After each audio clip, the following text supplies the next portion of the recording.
Materi kali ini adalah mengenai akuntansi pertanggungjawaban atau responsibility accounting. Akuntansi pertanggungjawaban atau responsibility accounting itu pada prinsipnya adalah salah satu aspek dari sistem pengendalian manajemen yang berkaitan dengan pemberian informasi demi memudahkan pekerjaan manajemen itu sendiri untuk mengendalikan kegiatan operasional perusahaan. Dan di dalamnya itu terdapat pengukuran kinerja manajemen.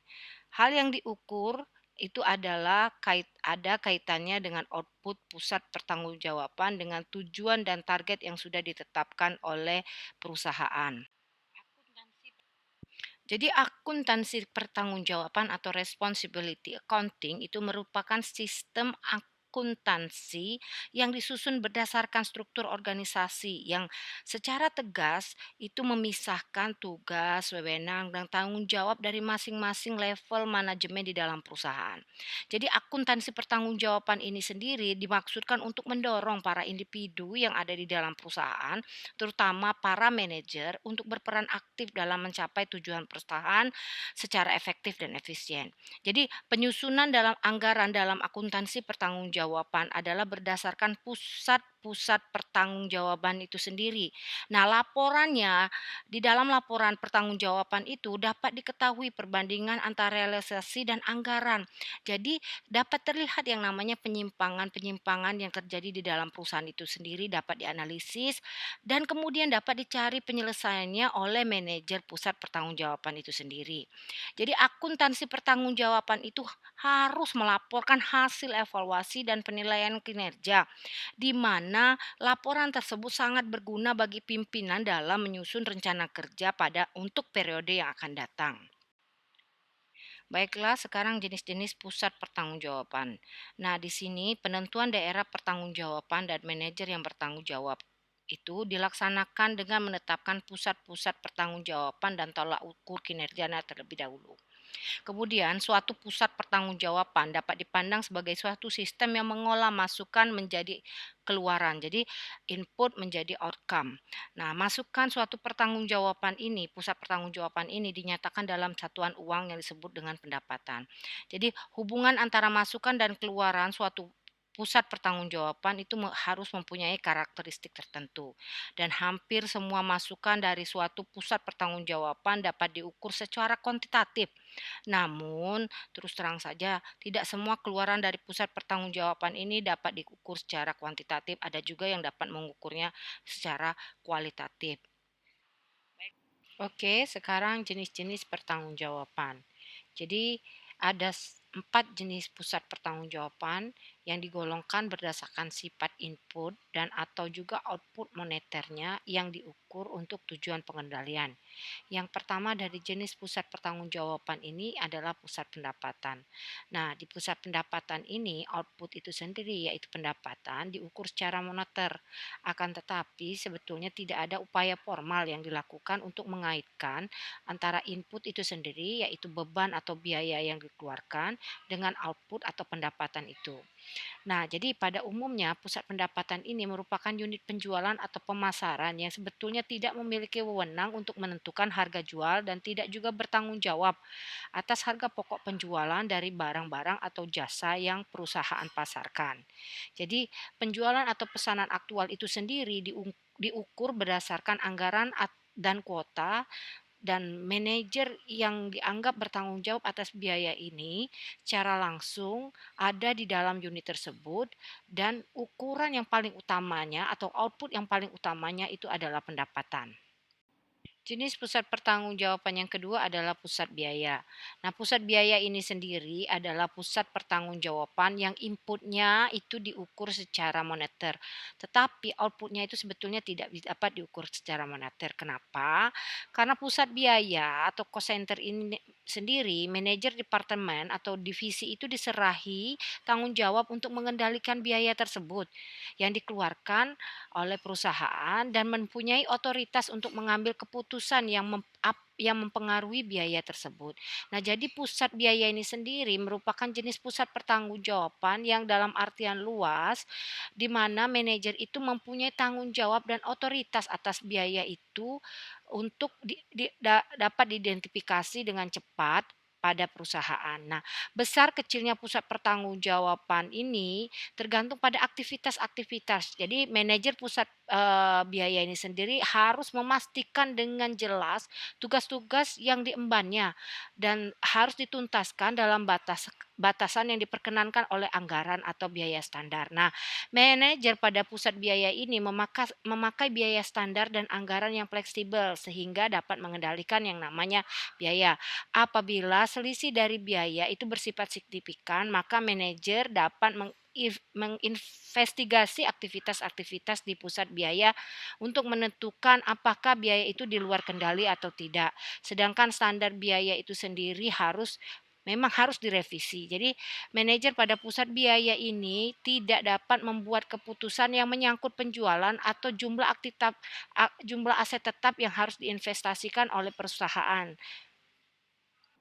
Nah, pusat biaya ini sendiri itu diberikan sumber daya atau anggaran dan diminta harus sebanyak mungkin menghasilkan keluaran dari sumber daya tersebut. Jadi, pengelolaan pusat biaya ini yaitu meminimalkan biaya tetapi juga harus menghasilkan suatu kuantitas atau keluaran tertentu.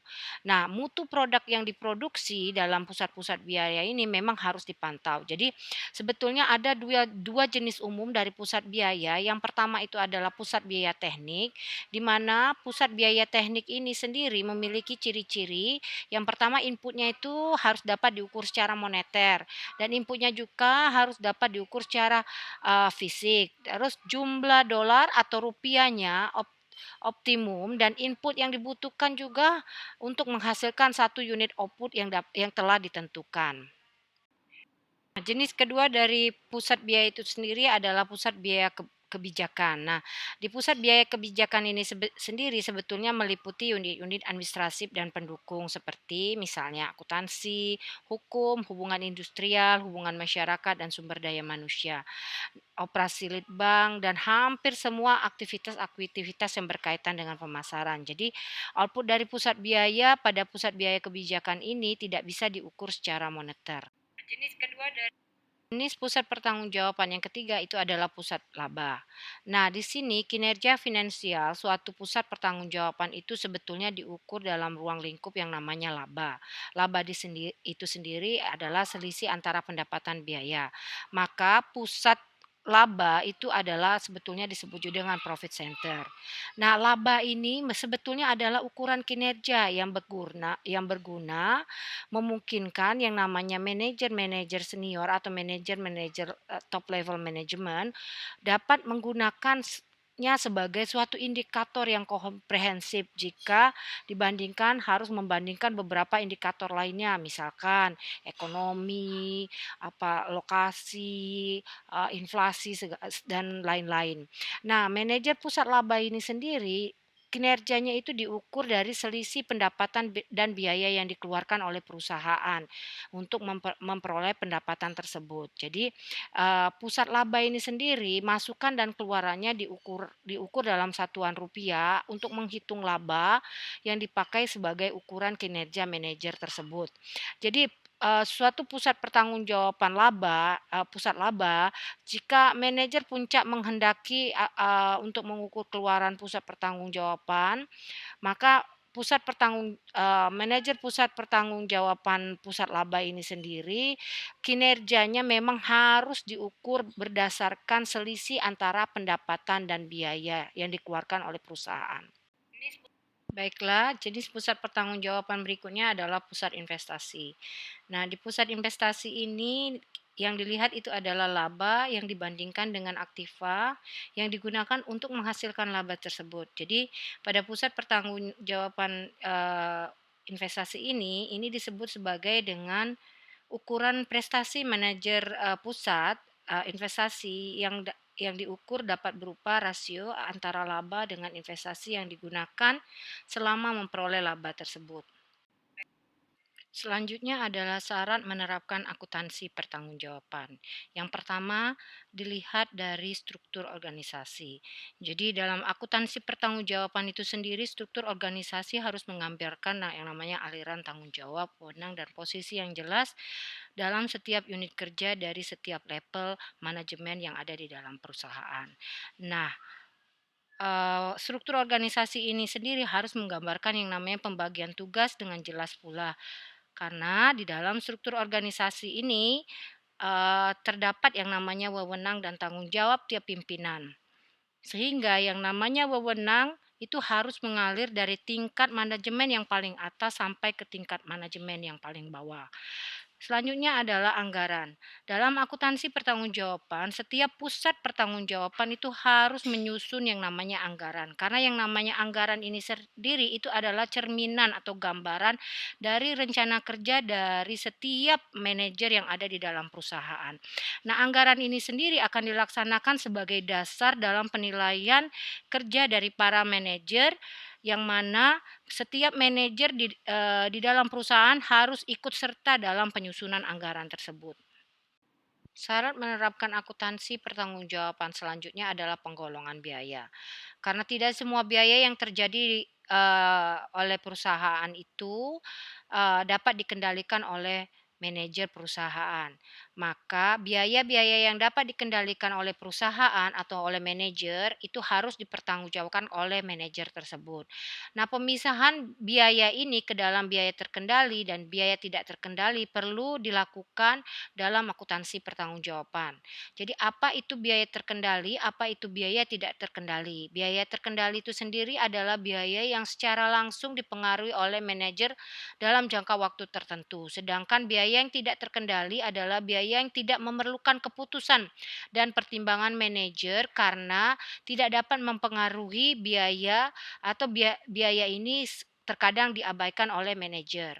Selanjutnya adalah sistem akuntansi. Nah, sistem akuntansi ini sendiri karena yang namanya biaya itu terjadi akan dikumpulkan oleh setiap tingkatan manajer. Nah, biaya ini akan digolongkan dan diberi kode sesuai dengan tingkatan manajemen yang ada di dalam perusahaan dan juga sesuai dengan struktur organisasi perusahaan. Nah, setiap tingkat manajer atau setiap level manajer merupakan pusat biaya dan akan dibebani dengan biaya yang terjadi di dalamnya.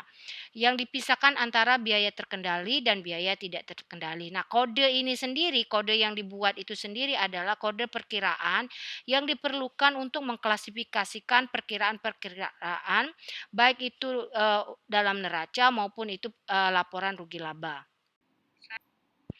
Sekarang informasi akuntansi pertanggungjawaban sebagai alat dalam pengendalian manajemen. Jadi, informasi akuntansi pertanggungjawaban ini sangat penting dalam pengendalian manajemen dikarenakan pada akuntansi pertanggungjawaban ini menekankan yang namanya hubungan antara informasi dengan manajer yang bertanggung jawab terhadap perencanaan dan pelaksanaan akuntansi pertanggungjawaban ini sendiri. Jadi yang namanya pengendalian di sini dapat dilakukan dengan memberikan tanggung jawab kepada masing-masing manajer agar dapat merencanakan pendapatan atau berusaha biaya serta berusaha mengajukan informasi realisasi dan biaya yang telah direncanakan itu di dalam pengendalian manajer tersebut. Nah, selanjutnya untuk informasi akuntansi pertanggungjawaban sebagai alat pengendalian yang perlu dilihat itu adalah yang pertama adalah anggaran.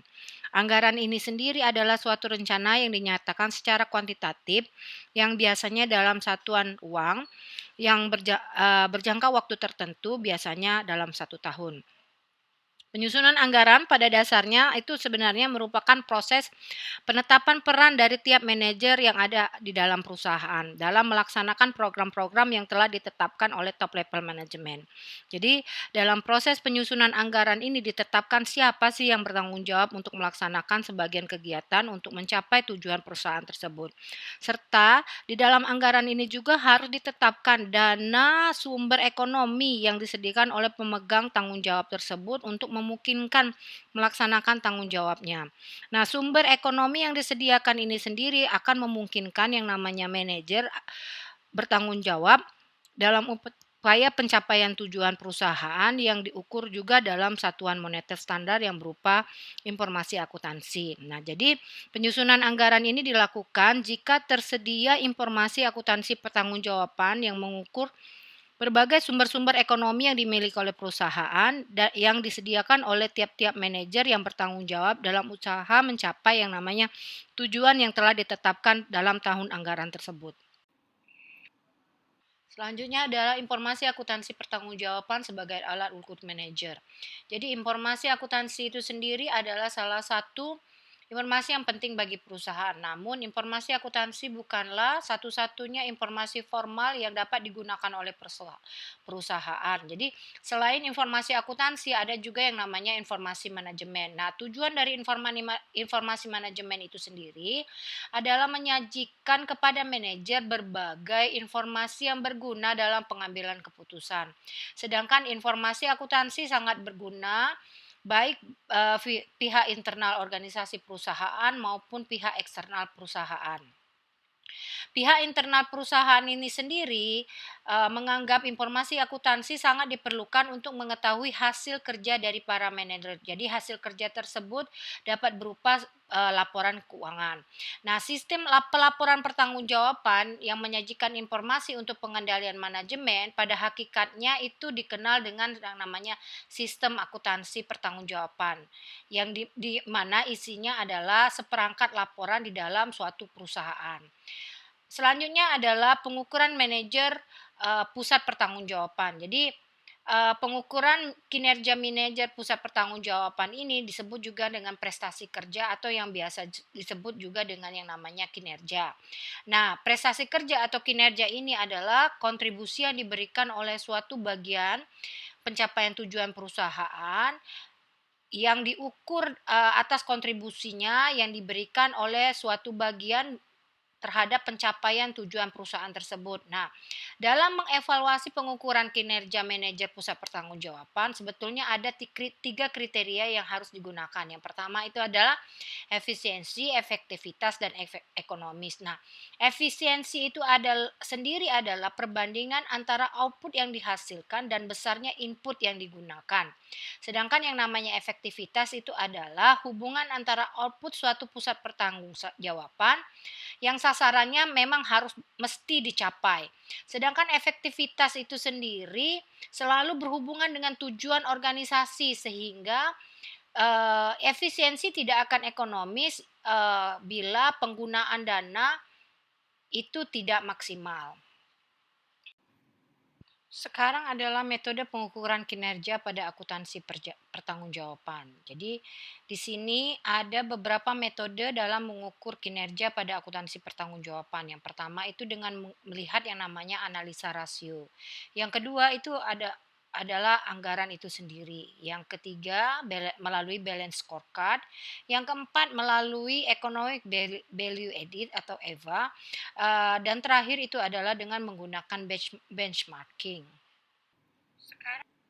Sekian materi akuntansi pertanggungjawaban. Terima kasih atas perhatiannya. Selamat mengerjakan tugas.